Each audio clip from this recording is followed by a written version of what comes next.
17 मई साल 1498 ईस्वी को वर्तमान केरल राज्य के कालीकट तट पर समुद्र के रास्ते कुछ नाविकों ने कदम रखा, जिसके बाद मानो हमारे देश भारत की तकदीर ही बदल गई और इसकी कहानी कुछ अलग ढंग से ही लिखी जाने लगी। दोस्तों, ये वो दिन था जब यूरोपियन समुद्री नाविक एवं खोजकर्ता वास्को डी गामा ने भारत की खोज की थी। अब बहुत से लोग सोच रहे होंगे कि भारत का इतिहास तो हजारों साल पुराना है। सदियों से यहाँ पर जनपद, मौर्य साम्राज्य, गुप्ता साम्राज्य और दिल्ली सल्तनत के आदि राजाओं ने यहाँ पर राज किया था। तो फिर कोई कैसे भारत की खोज 1498 ईस्वी में कर सकता है?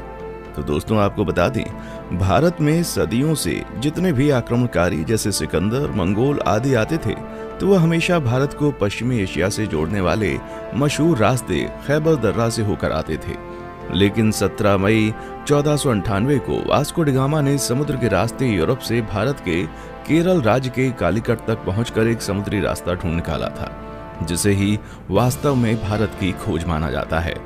दोस्तों, आपको बता दें, उस समय भारत अपने कृषि उत्पादों के लिए बहुत ही ज्यादा मशहूर हुआ करता था। विशेषकर मसालों जैसे कि काली मिर्च, इलायची, दालचीनी आदि के लिए बहुत प्रसिद्ध था, जिस कारण उस समय भारत के साथ व्यापार करने के लिए यूरोप तथा अरब के देशों के बीच होड़ लगी रहती थी।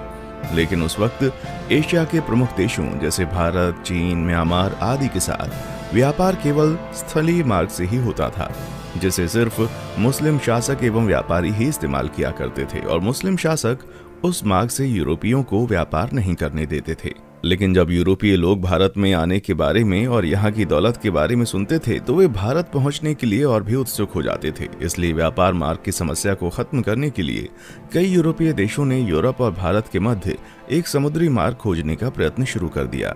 मगर कई सालों के प्रयासों के बाद भी कोई सफल नहीं हो सका, क्योंकि उस समय यूरोप में समुद्र को लेकर तरह तरह की अफवाहें उड़ती रहती थी।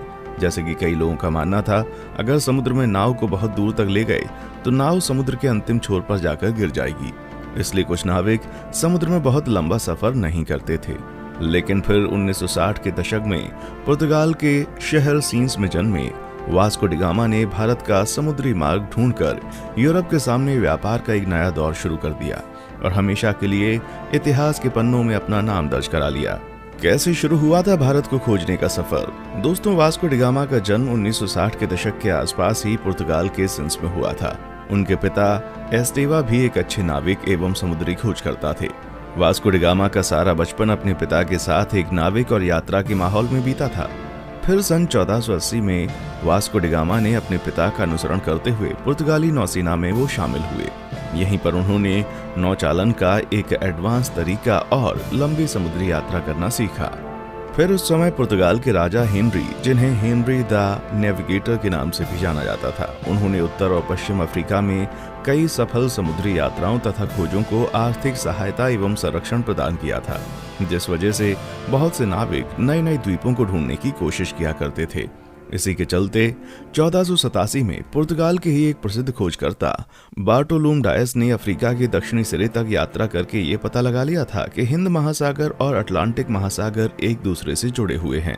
जिसके बाद डी गामा, जो समुद्री यात्राओं एवं खोजबीन में गहरी दिलचस्पी रखता था, वो जानता था कि यदि हिंद और अटलांटिक महासागर अफ्रीकी भूमि के अंत में जुड़ते हैं तो वो अफ्रीका से दूर दक्षिणी कोने पर मौजूद केप ऑफ गुड होप के माध्यम से भारत तक पहुंचने का मार्ग खोज सकता है। जिसके बाद 8 जुलाई 1497 को वास्को डी गामा ने 4 जहाजों और 170 आदमियों के दल के साथ पुर्तगाल के लिस्बन शहर से अपनी यात्रा शुरू की। वो खुद 200 टन वजनी सेंट गैब्रियल नामक जहाज में सवार हुआ और अपने छोटे भाई पाउलो को सेंट राफेल नामक जहाज का नेतृत्व सौंप दिया। फिर कुछ दिनों के बाद उनका जहाजी बेड़ा इस समय के मोरक्को देश के निकट स्थित कैनरी द्वीप से गुजरते हुए केप वर्दे द्वीप समूह पहुंचा और वहीं 3 अगस्त तक रुका रहा। आपको बता दें, वे लोग जहाज पर अपने साथ पत्थरों के स्तंभ लेकर आया करते थे, जिसे वे लोग अपने मार्ग को चिन्हित करने के लिए विभिन्न महत्वपूर्ण पड़ावों पर स्थापित कर दिया करते थे, जिससे कि उन्हें वापसी का रास्ता मालूम हो सके। वास्को डी गामा ने गिनी की खाड़ी की तेज समुद्री धाराओं से बचने के लिए अटलांटिक महासागर में एक लंबा चक्का लगाया और फिर केप ऑफ गुड होप के दौरे के लिए पूर्व की ओर एक मोड़ ले लिया। ये भारत की खोज में उनकी पहली प्रमुख सफलता थी। फिर 7 नवंबर को उनका बेड़ा आज के दक्षिण अफ्रीका में स्थित सेंट हेलेना बे में पहुंचा।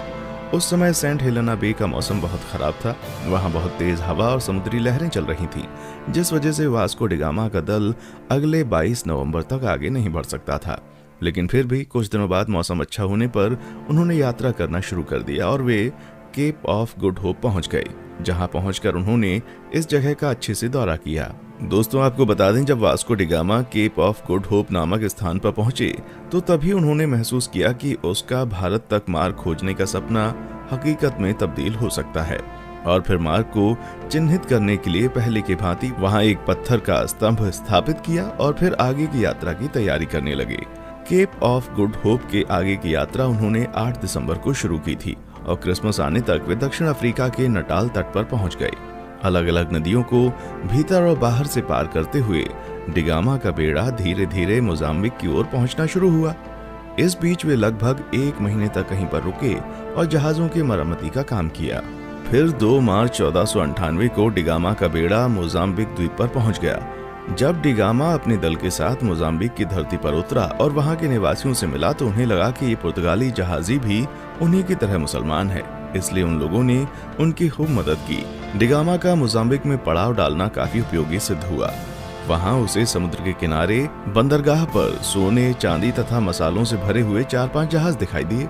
उसकी मुलाकात ऐसे स्थानीय लोगों से भी हुई जो कभी कभी भारतीय समुद्री तटों की यात्रा करते थे। इससे वास्को डी गामा को पूरा विश्वास हो गया कि वो उचित दिशा की ओर आगे बढ़ रहा था। उसे उस दिशा को समझने में भी मदद मिली जिधर अब उसे आगे बढ़ना था। फिर 7 अप्रैल 1498 को उनका बेड़ा मोम्बासा में प्रवेश कर गया तथा यात्रा के एक और महत्वपूर्ण ठहराव मोम्बासा के ही मालिंदी में लंगर डाल दिया। मालिंदी में डी गामा की मुलाकात कांजी मालम नामक एक ऐसे गुजराती नाविक से हुई जो भारत के दक्षिण पश्चिम तट के कालीकट जाने का मार्ग जानता था। उस गुजराती नाविक के महत्व को देखते हुए डी गामा ने उसे भी मार्गदर्शक के रूप में अपने बेड़े में ले लिया और फिर अगले 20 दिन तक लगातार हिंद महासागर में चलने के बाद डी गामा को धीरे धीरे भारत के घाट और पहाड़ दिखने लगे। फिर 17 मई 1498 को वो भारत के दक्षिण पश्चिम में स्थित कालीकट के बंदरगाह पर जा पहुंचा। कालीकट में स्थानीय राजनयिकों द्वारा वास्को डी गामा का काफी अच्छी तरह से स्वागत किया गया। वो यहाँ लगभग अगले 3 महीने तक रहा और भारत के बारे में बहुत सारी महत्वपूर्ण जानकारियां इकट्ठा करता रहा। दोस्तों, वास्को डी गामा के भारत आने और उसके कालीकट में उतरने के बाद भी कई ऐसी घटनाएं हुई जिसके बारे में अभी भी लोगों में सहमति नहीं हो पाई है, लेकिन हम अपने किसी और वीडियो में उसके भारतीयों के साथ किए गए जुल्म और अत्याचार पर अलग से वीडियो बनाएंगे। इस वीडियो में हम सिर्फ उसकी यात्रा पर वीडियो बना रहे हैं।